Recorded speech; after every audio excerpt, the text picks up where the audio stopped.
Assalamualaikum warahmatullahi wabarakatuh.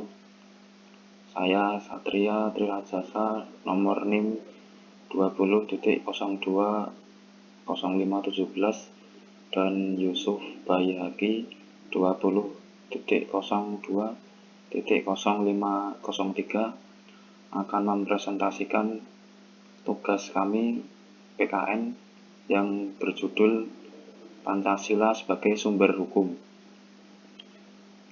Baiklah, langsung saja kita mulai.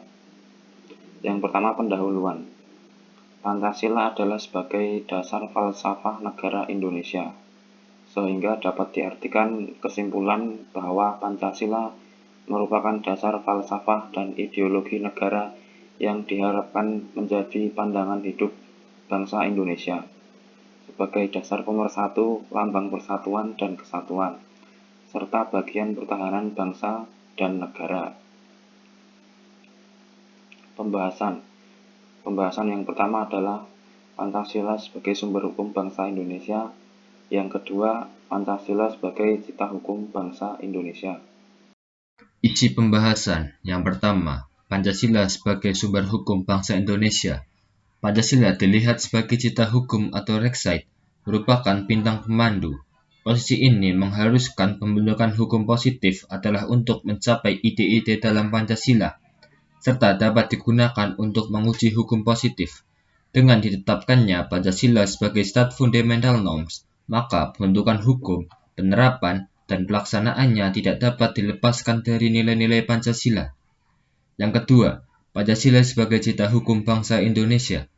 Cita hukum adalah gagasan, karsa, cipta, dan pikiran berkenaan dengan hukum atau persepsi tentang makna hukum yang dalam intinya terdiri atas 3 unsur, yaitu keadilan, kehasilgunaan atau dogmatikheid, dan kepastian hukum.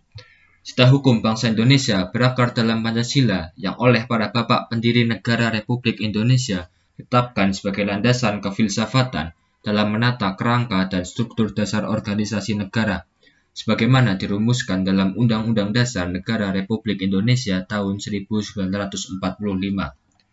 Pancasila adalah pandangan hidup bangsa Indonesia yang mengungkapkan pandangan bangsa Indonesia tentang hubungan antara manusia dan Tuhan, manusia dan sesama manusia, serta manusia dan alam semesta yang berintikan keyakinan tentang tempat manusia, individual di dalam masyarakat dan alam semesta. Alasan Undang-Undang Dasar 1945 tidak tepat dikatakan sebagai peraturan perundang-undangan. Yang pertama, pembukaan UUD Negara Republik Indonesia tahun 1945 yang merupakan Stat Fundamental Norms atau norma fundamental negara yang merupakan norma hukum yang tertinggi bersifat presupposed dan merupakan landasan dasar bagi pengaturan negara lebih lanjut. Sifat norma hukumnya masih secara garis besar dan merupakan norma hukum tunggal, dalam arti belum dilekati oleh norma hukum yang berisi sanksi. Yang kedua, pasal-pasal Undang-Undang Dasar Negara Republik Indonesia tahun 1945 merupakan Staatsgrondgesetz atau aturan dasar negara atau aturan pokok negara yang merupakan garis-garis besar atau pokok-pokok bijaksanaan negara untuk menggariskan tata cara pembentukan peraturan perundang-undangan yang mengikat umum. Yang ketiga, selain itu, Undang-Undang Nomor 10 Tahun 2004 Pasal 2 ditetapkan bahwa Pancasila merupakan sumber hukum negara.